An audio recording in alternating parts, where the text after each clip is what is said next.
مارس عام 1914 قام بإنشاء الاحتفال لوضع حجر الأساس بزعامة الخديوي عباس حلمي الثاني. أحمد فؤاد باشا تولى منصب كرئيس جامعة وأعضاء مجلس إدارتها.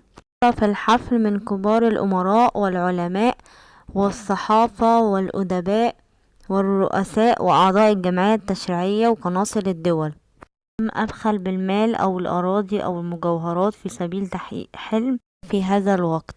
ومن مؤيديني مصطفى كامل الغرماوي بيه. قد وقع الاختيار المكان الجيزة، ولكن هناك تبرعات أخرى من ورث عمي سعيد باشا لي بمساحة حوالي 30 فدان و16 فدان في بولاق الدكرور غير جمعي للجواهر وبيعها، و674 فدان في الدقهلية